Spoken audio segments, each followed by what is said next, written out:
Alright, welcome. This episode will be a build for a coworker that needs basically a table display stand type thing for the craft shows. So if you're also looking to upgrade your craft presence, instead of using the typical white or black banquet tables to set up, here's a cool little alternative. So follow along and let's get building. Alright, so this project involves only 5 materials. Only 5. It's pretty simple.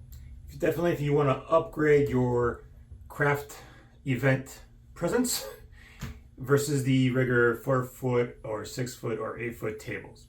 So follow along as I show you the 5 items I use, and it's all basically from scrap wood I had around for a friend that asked me to build something for her. So follow along and let's get building. Alright, so the materials used on this project was basically a scrap 1x6 piece that I had, and that was basically going to be used for some support if we do some shelves and something for the top. Then I had some 5¼ by 6-inch decking boards. These were actually the best looking boards that I salvaged from the old patio. Kind of redid the patio. This is what it looked like, and this is what I turned it into.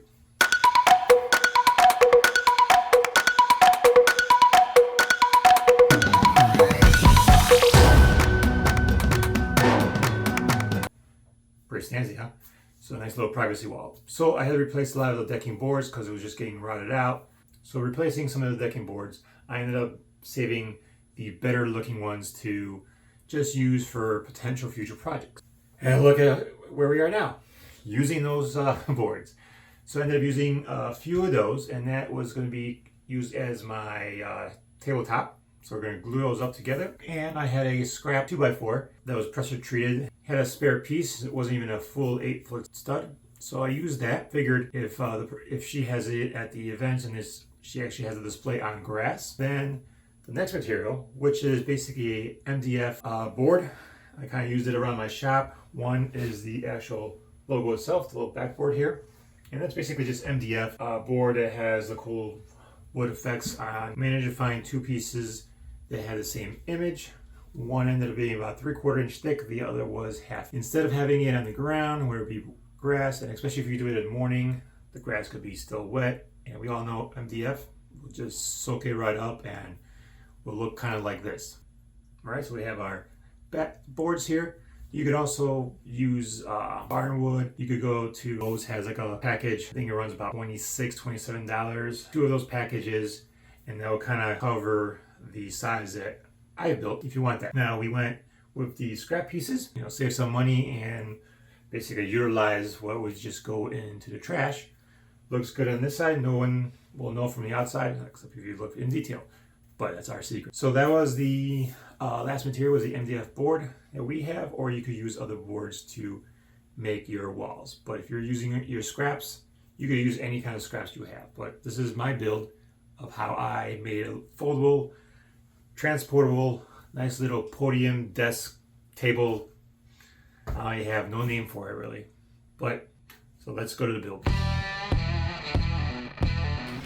So the first part here is me just getting the first backer to cut. First will be just trimming off the little edges and then get to the final measurements I want and trim off the other side.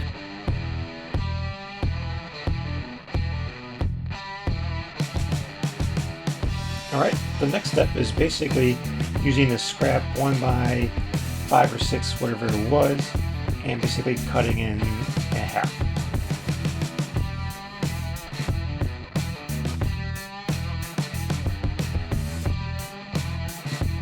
So some of you have asked on how I have my miter saw set up. As you can see, I got the drill on the RV jack that raises it up. I already have it marked. Basically is how high I have to get it to, and then I just latch it secure, and it's basically leveled at that point.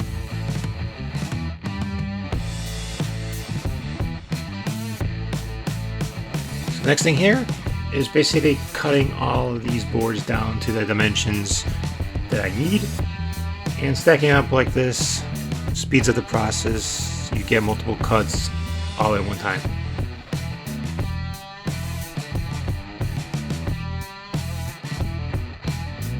And cleanup is a breeze. Little flip, little closing of the thing, then a little latch, change the angle, and then basically get your drill and lower it and put the cover back on. Voila. Now for the assembly, I'm just basically using glue. I'm starting from basically the top going towards the bottom. I'm lining it up to the very top and just gluing it and clamping it. Good thing to do is work on the side pieces as you're going along. That way you can line up everything at the same time.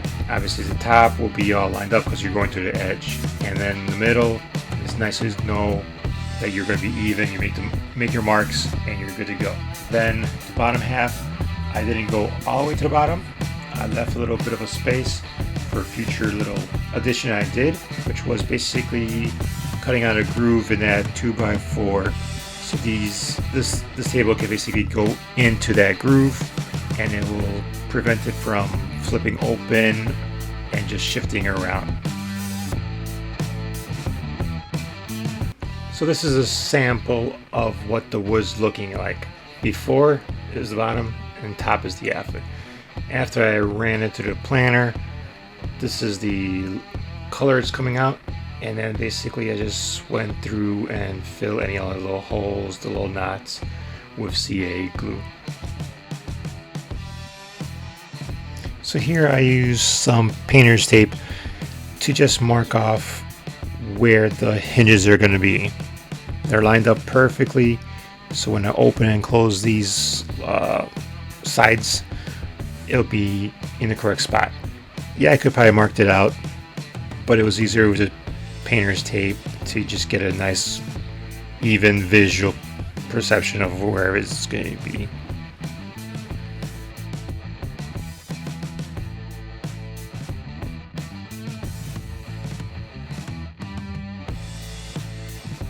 Alright, so ended up having a couple more hinges for each one instead.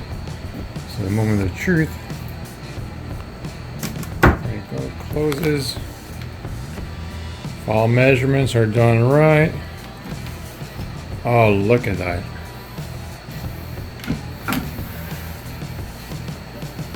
That is so sweet. Look at that.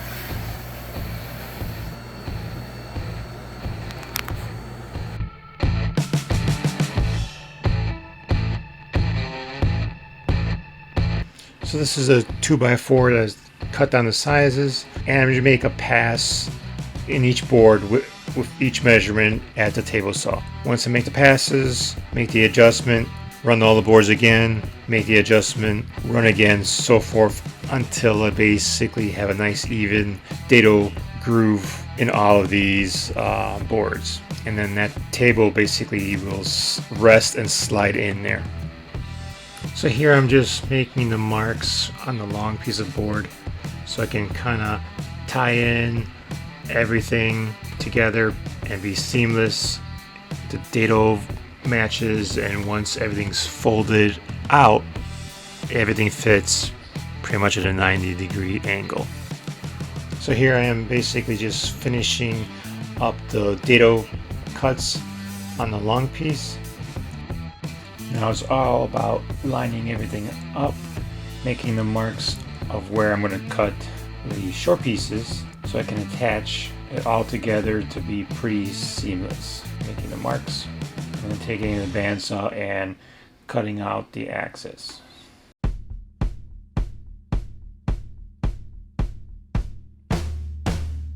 And now we just have to attach it. 2 screws on both sides. First, obviously, I'm going to pre-drill and then drill them in. So looking back, I think I should have just did a setup on the ground. It's a little awkward and heavy to lift it up there, but nice little visual of what it looks like. Well, look at. Time for sanding.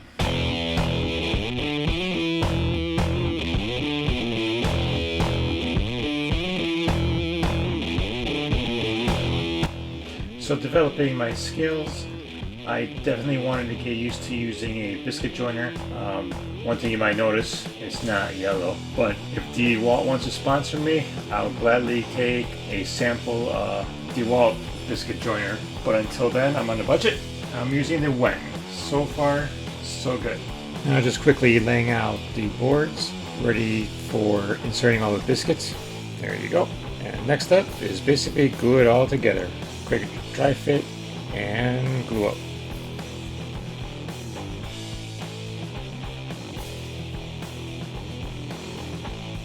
Oh look, everything is glued up. Now I just gotta get it all clamped up and make sure everything stays leveled.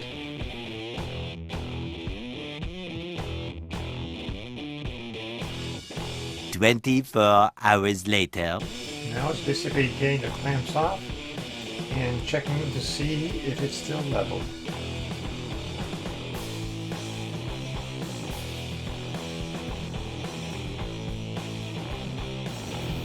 So as you can see, I made my little marks of where the biscuit is going to be in those spots.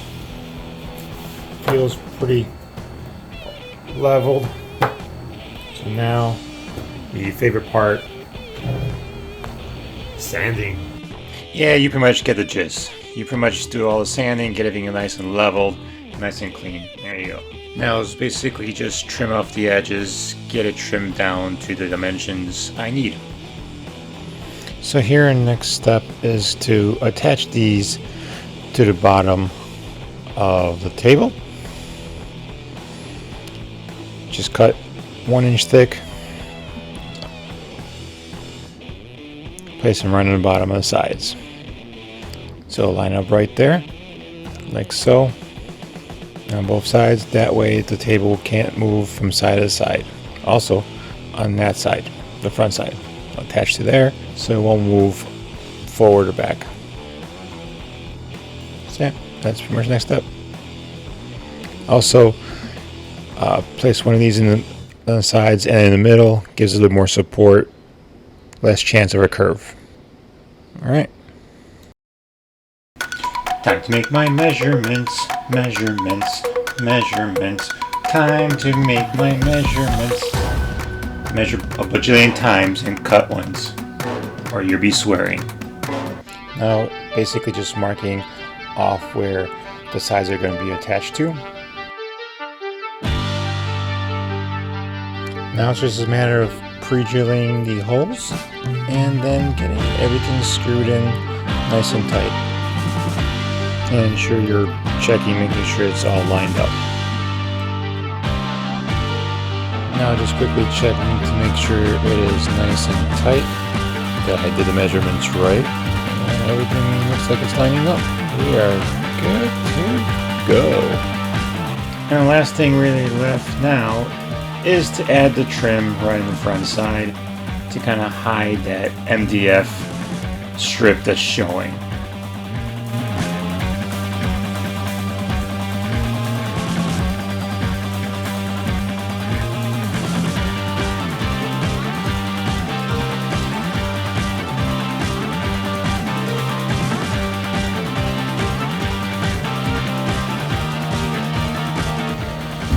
There you go. Came out pretty good. So the table is done. Here's a quick tour. Here's the actual tabletop. Got the little trim to hide the corner that's exposed. It doesn't look like the actual wood itself. Got the extra little bonus base just to keep it nice and sturdy, with the groove cut in so it just pops right in. And from the remaining scrap from that little project that we did, we made a little shelf. As you can see, there's the base. It has the 6 hinges, each on the support. That bottom basically lines up with this, giving it a little more stability. Then the middle for the additional little shelf, and obviously the top, and then the tabletop itself has a couple little supports and also helps it from sliding forward and from side to side. Nice little build, thinking a little bit outside the box. So here's a quick setup, fairly quick. You put it down the base, get the actual sides, place the front in its spot, open them, make sure they're in the groove. Grab your tabletop and your shelf. Grab the shelf, place it on the middle, and the table goes on top. So as the rest of the tour of this table gets along there, hopefully you've enjoyed this video. You found it entertaining and informative. Hopefully you can build something like this similar for yourselves.